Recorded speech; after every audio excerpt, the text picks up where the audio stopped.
Arthur, sabe aqueles aplicativos que mostram como você ficaria mais velho, ou como seria a sua versão feminina? Você chegou a usar eles? Não, o que me deixou velho assim foram meus filhos mesmo. Brincadeira, eu adoro.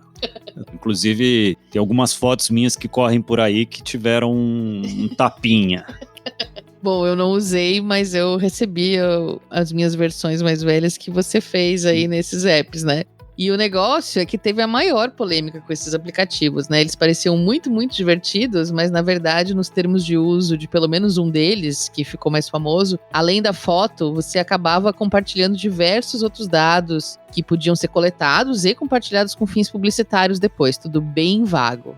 Essa conversa sobre proteção de dados na internet ficou grande e muito explícita desde os escândalos da Cambridge Analytica, né? Lá em 2018. Foi quando foi revelado que informações do Facebook de mais de 50 milhões de pessoas tinham sido usadas sem consentimento por essa empresa americana que faz propaganda política. A denúncia foi feita pelo The New York Times e pelo The Guardian. E esse escândalo tem muito a ver com as últimas eleições, enfim, é um buraco sem fundo aí de problemas. Todo cuidado é pouco para proteger os nossos dados nessa vida que é cada vez mais digital. Mas é importante que esse cuidado não seja só do usuário, pessoa física, que está navegando pela internet, né? A responsabilidade não é só do indivíduo, mas especialmente das empresas para quem a gente fornece esses dados, seja uma rede social, ou seja um e-commerce, ou qualquer outro negócio, na verdade, que te peça informações. E as ONGs, obviamente, não ficam fora dessa, né? É muito importante que organizações do terceiro setor e mesmo fundações, institutos estejam atentos com dados que as pessoas fornecem em seus sites para fazer uma doação ou se cadastrar como voluntário, por exemplo. Nós vamos aprofundar bastante esse assunto complexo, que é o tema do episódio de hoje do Aqui se faz, aqui se doa.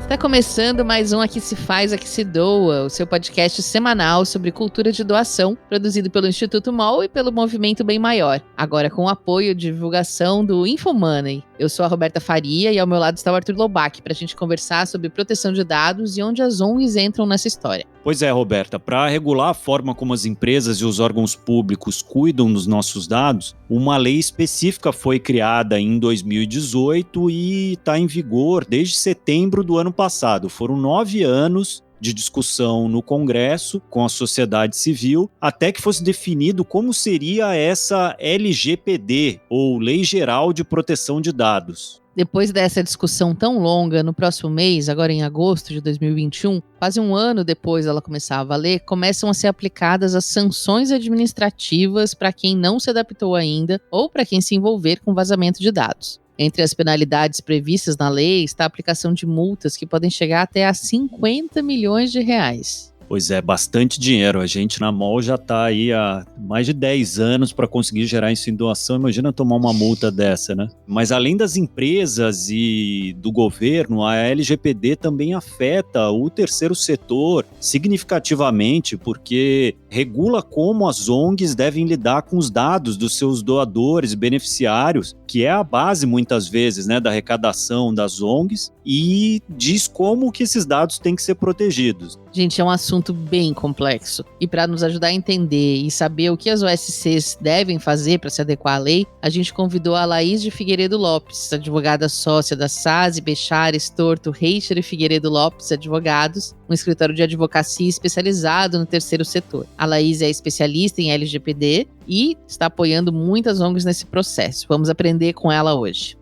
Laís, seja muito bem-vinda ao nosso podcast. O assunto de hoje é super complexo e a gente precisa de toda a ajuda possível para desvendá-lo. Então, é muito bom contar com a sua presença. Super obrigada, Roberta e Arthur. Um prazer estar aqui com vocês. Eu também sou ouvinte do podcast, então estou muito feliz aqui de estar contribuindo aqui com esse episódio, né? Então era você.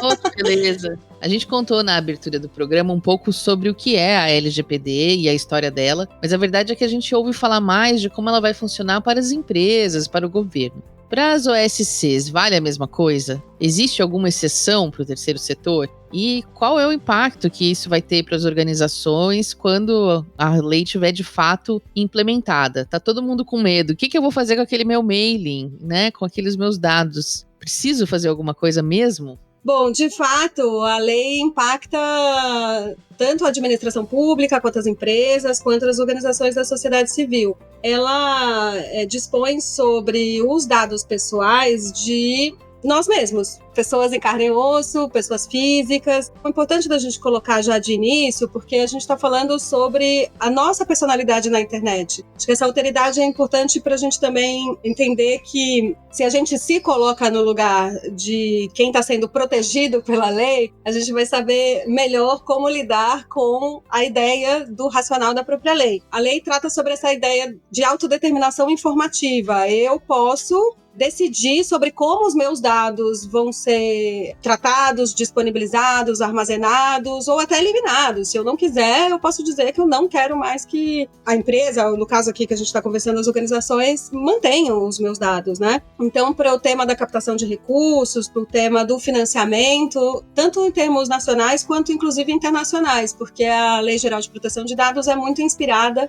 na GRPD, que é a lei europeia, né? Se a gente está pensando também na mobilização de recursos no âmbito global, acho que também é uma coisa importante. E traz muito essa lógica de transparência ativa, que já era da Lei de Acesso à Informação, essa ideia da gente olhar para dentro dos processos dentro de casa, até torná-los mais eficientes e poder divulgá-los. Então, tem muito essa lógica de deixar claro para o titular do dado qual é a finalidade, para que eu quero esse dado e o que eu vou fazer com ele, né?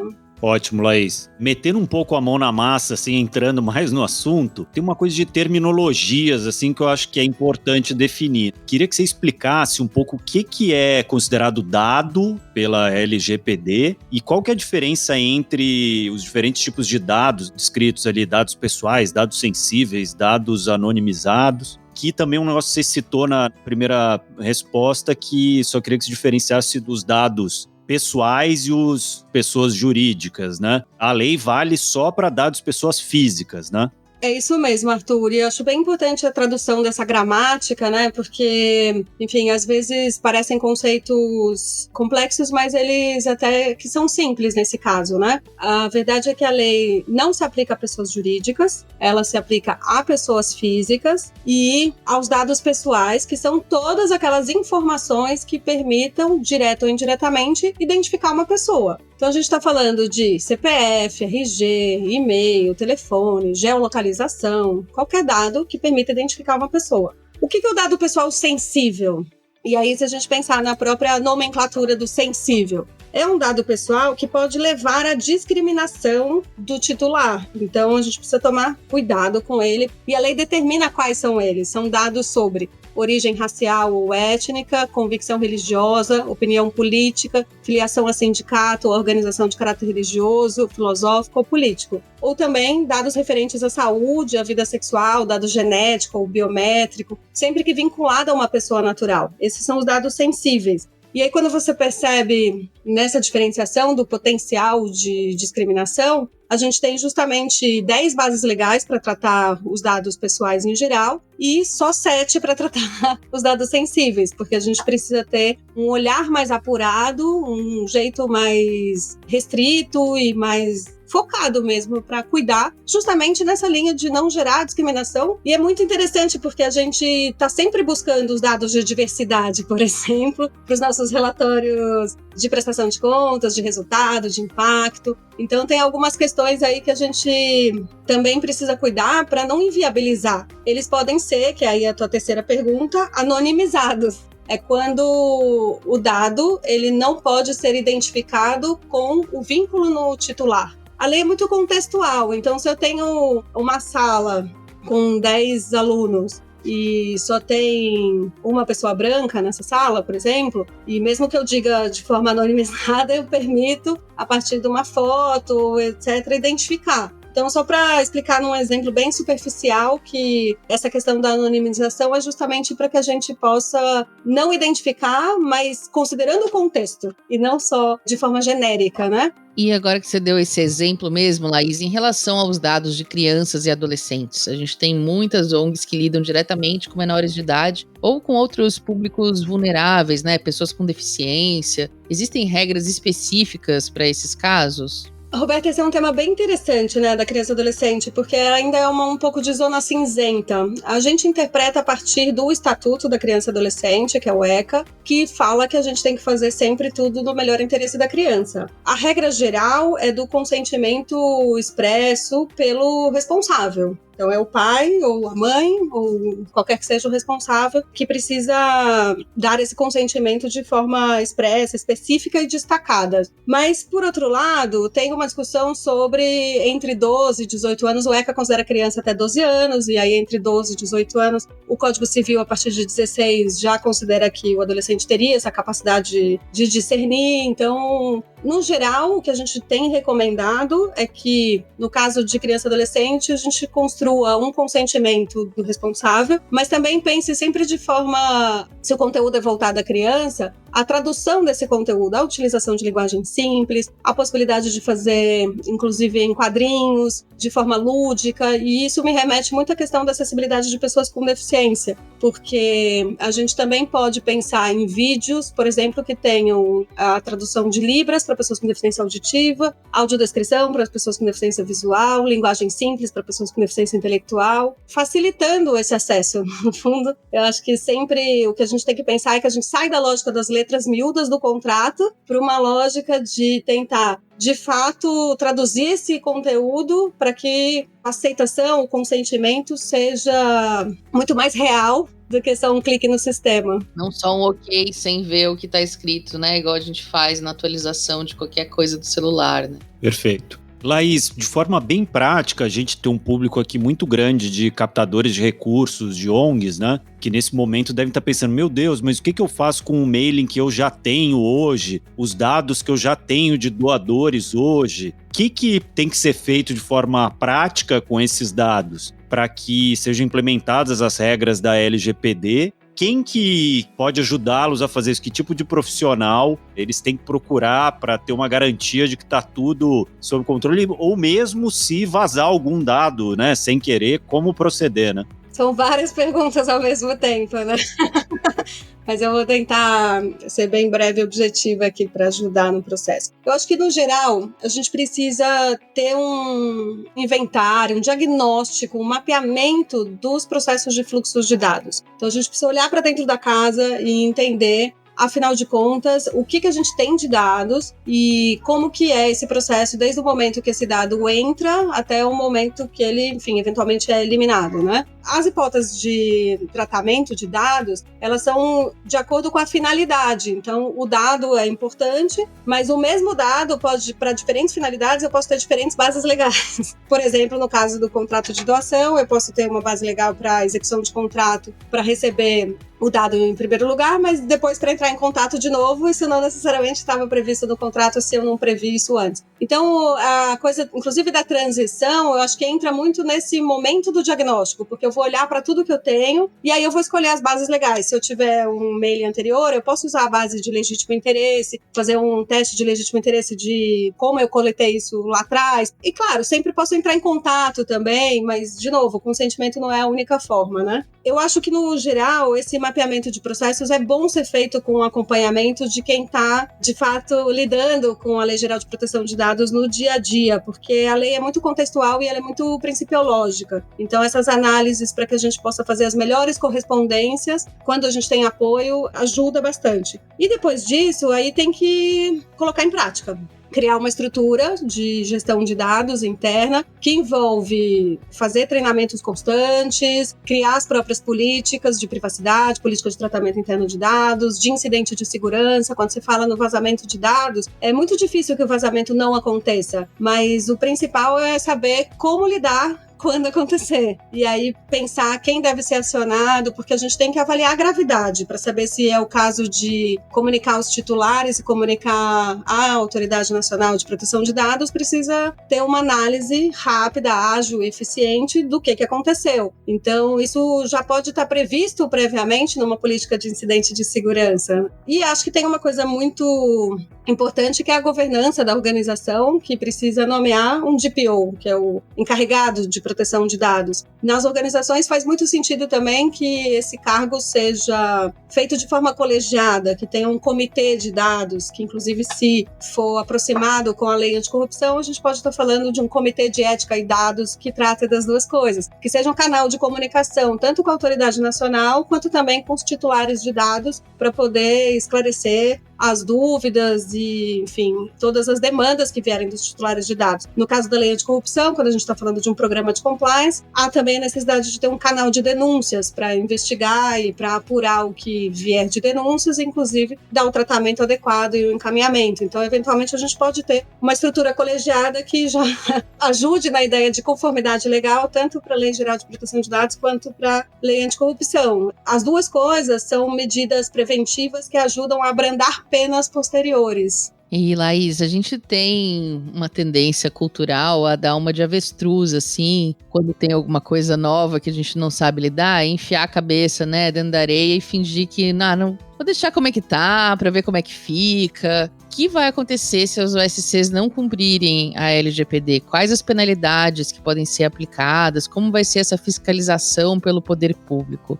A existência de uma estrutura interna que demonstre boa-fé e que demonstre que preventivamente a organização refletiu e tomou atitude sobre o assunto ajuda na diminuição de eventual pena, no caso de responsabilização, que pode ir, né, no caso de uma violação à LGPD, desde advertência até penalidades mais graves, tipo multa, publicização do que aconteceu, bloqueio dos dados, enfim, você não poder mais usar aqueles dados por um determinado período. A Autoridade Nacional ela foi instituída no ano passado e ela está começando a atuar mais recentemente, né? Ela soltou um guia orientativo, por exemplo, para controladores, operadores encarregados de dados, agora em maio. Fez uma consulta pública da norma de fiscalização. A gente não sabe ainda muito bem, na verdade, como é que a Autoridade Nacional vai atuar. Deveria ter um caráter bastante preventivo, orientativo, e a gente percebe que está sendo assim por enquanto, mas as sanções entram em vigor a partir de agosto de 2021,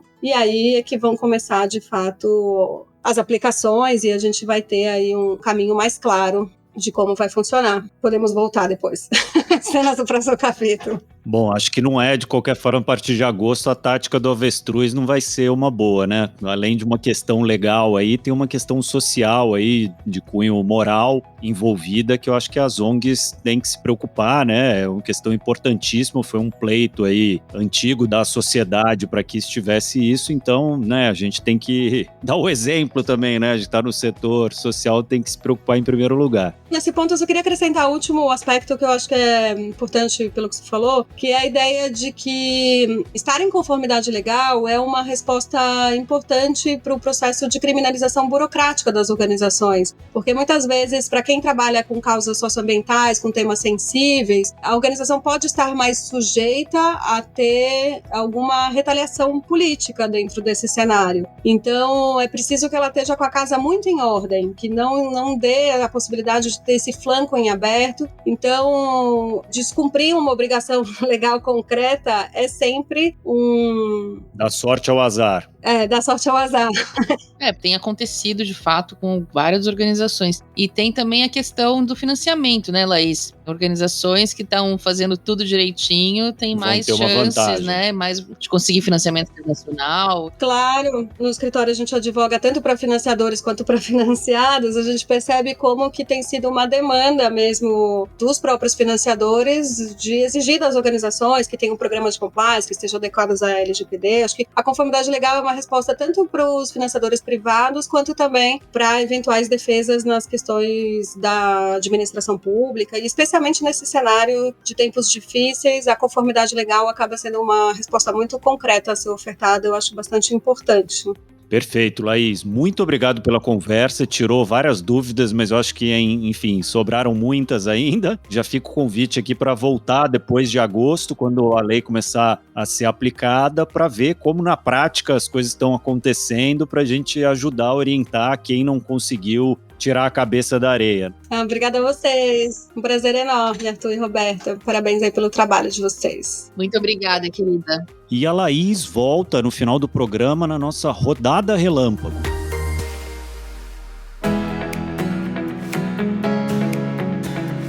Eu achei muito boa essa conversa com a Laís, né? Mas realmente ela vai ter que voltar aqui porque tem muita coisa para ser discutida, né? A gente já até marcou uma reuniãozinha com ela para olhar a LGPD da nossa empresa, né? É muito importante para quem ainda não se adaptou às regras da lei, né, que comece o quanto antes. E as dicas da Laís podem ajudar muito quem está nesse processo, né? Inclusive, porque ela deu uma dica ali de quem procurar para cuidar disso, né? Arthur, eu acho que não tem muito como evitar. Esse é um assunto que é parecido com contabilidade. Você pode até tentar fazer sozinho, mas é muito difícil. É um assunto com muitas especificidades. A lei ainda está mudando, ela é muito interpretativa, como a Laís falou, muito caso a caso. Então, é preciso pedir ajuda mesmo para profissionais. E tá demorando para isso acontecer no terceiro setor, Arthur. 69% das organizações da sociedade civil já ouviram falar sobre a Lei Geral de Proteção de Dados Pessoais, ou seja, tem 30% que não sabe ainda disso,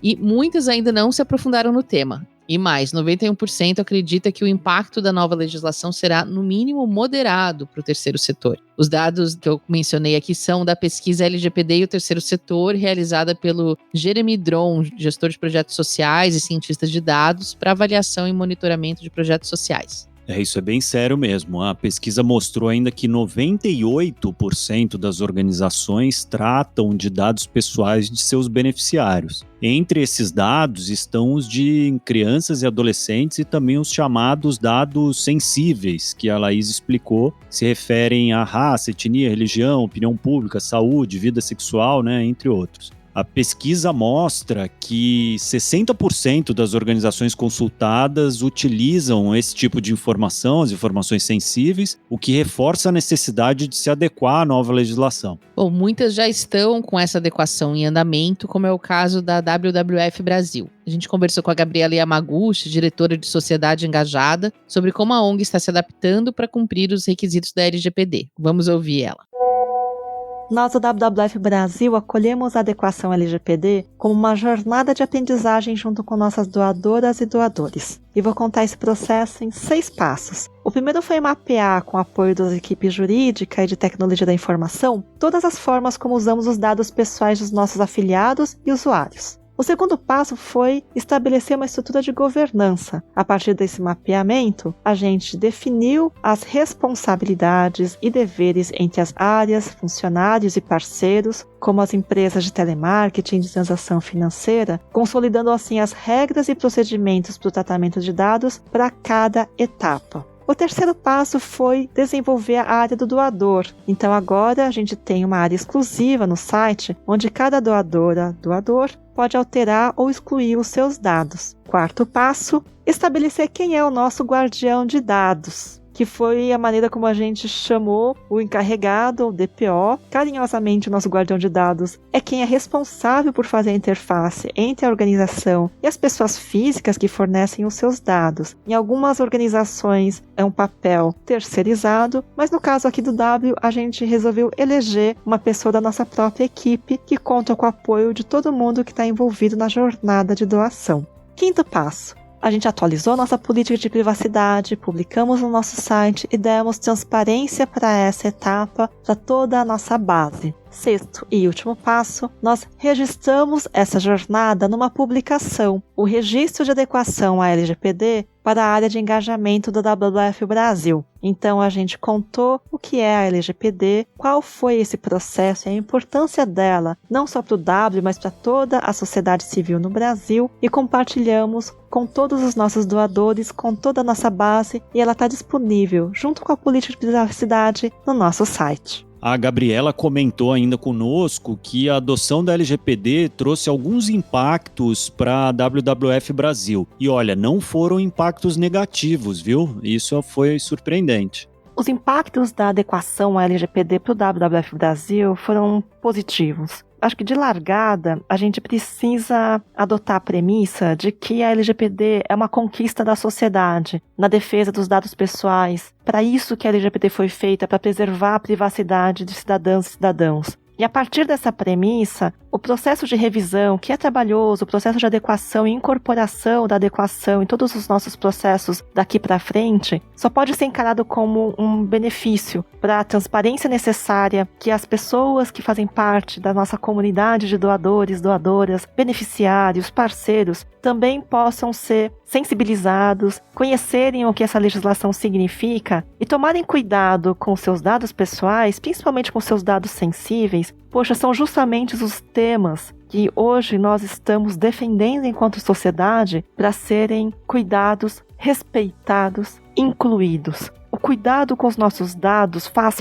parte de uma agenda do direito digital, da democracia digital que nós precisamos avançar. Nos próximos passos, é o direito à conectividade, é o direito a todas e quaisquer pessoas e famílias conseguirem colocar o seu processo de educação, seu processo de acesso à participação cidadã nessa mesma agenda. Então, a LGPD ela é muito bem-vinda e todo o processo de revisão só fortaleceu ainda mais a nossa relação de confiança e de transparência com os nossos doadores, doadoras e beneficiários.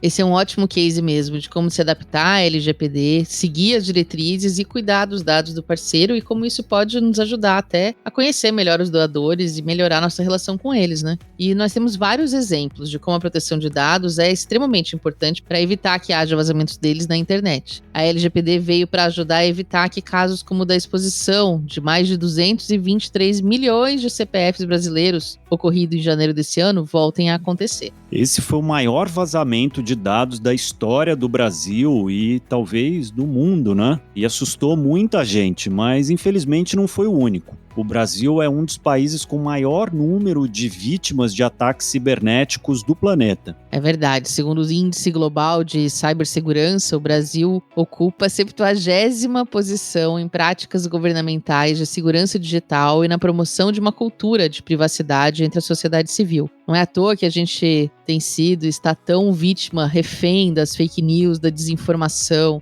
Esse dado foi publicado em 2019 pela União Internacional das Telecomunicações, uma entidade da Organização das Nações Unidas, a ONU. Nesse ranking, a gente está atrás de outros países latino-americanos, como Uruguai, México e Paraguai. Em primeiro lugar está o Reino Unido, que é referência mundial no tema, seguido dos Estados Unidos e da França. Aliás, Roberta, como a Laís citou, foi nos países europeus que o Brasil foi buscar as referências para a elaboração da LGPD. Ela foi inspirada na GDPR, que é a General Data Protection Regulation, que foi criada em 2016 pelo Parlamento Europeu. A LGPD é, inclusive, uma peça legislativa com avanços significativos em relação à própria GDPR. E sabe qual é o país considerado totalmente adequado quanto à proteção de dados no mundo? Qual? O Japão. Lá a privacidade de dados era regida pela Lei de Proteção de Informações Pessoais de 2003. Lá de tudo era mato. Em 2017, através da emenda APPI, a legislação se tornou mais ampla. Isso chamou a atenção da União Europeia a ponto de fazê-la considerar o país oriental o mais avançado no assunto. Enquanto isso, o MIT, o Massachusetts Institute of Technology dos Estados Unidos, verificou que os vazamentos de dados aumentaram 493% no Brasil. Eita ferro, Dale, hein? Brasil.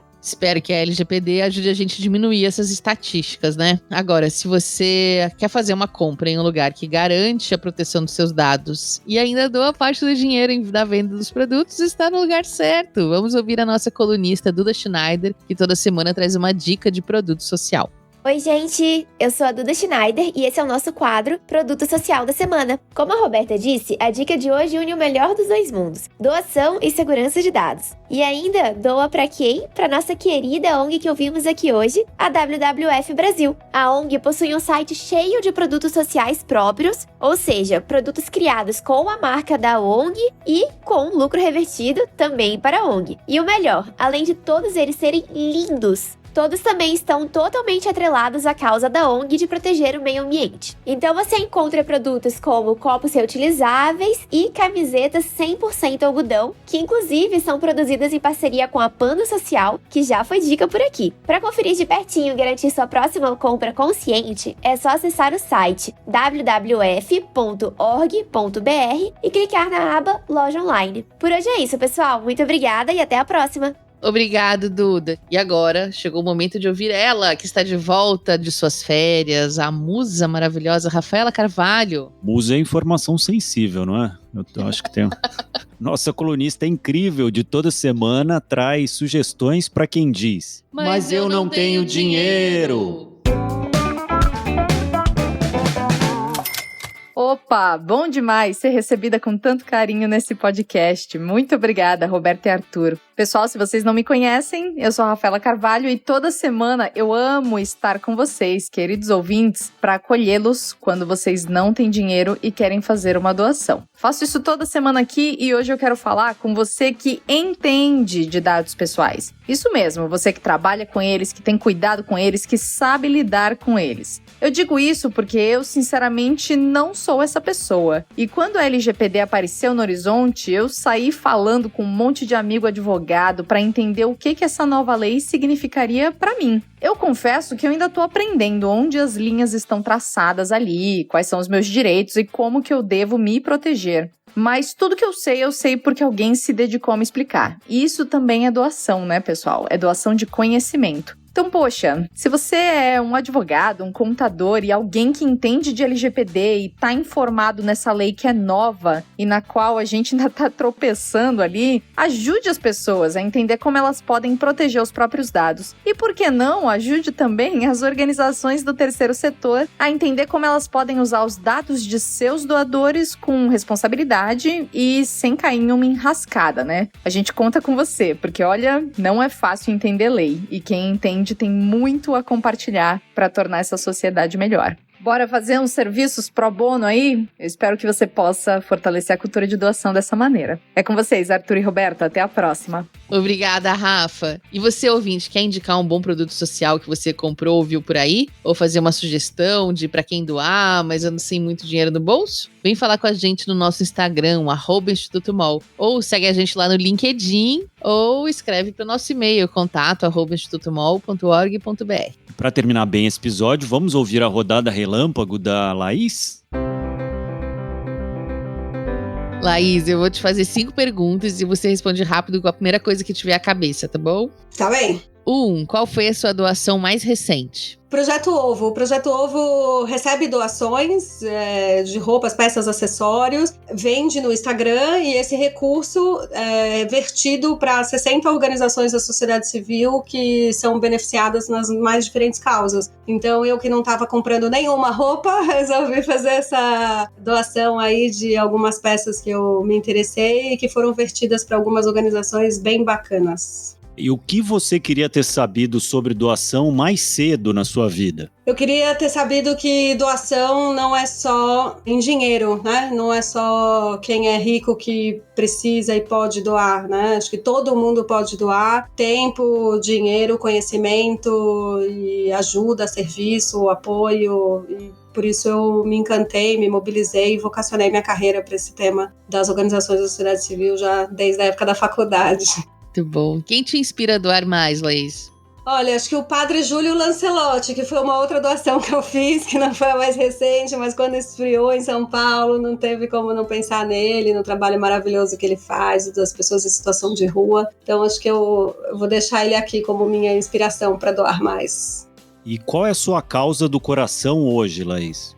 Olha, eu tenho uma causa grande que é das pessoas com deficiência, né? Eu trabalho com direitos humanos das pessoas com deficiência aí já há muitos anos, desde a época da faculdade, quando um amigo da faculdade entrou para trazer uma conta para o centro acadêmico de R$700, porque não tinha rampa para ele entrar no centro acadêmico e ele contratou um pedreiro e mandou fazer a rampa e tirou os 2 degraus ali da frente. Isso mudou o meu olhar, eu nunca tinha percebido, não conhecia ninguém com deficiência, não tinha nenhum contato. E desde então eu passei a entender e me colocar no lugar das pessoas com deficiência e tenho toda uma luta, uma trajetória, uma história nessa área e é a minha área do coração.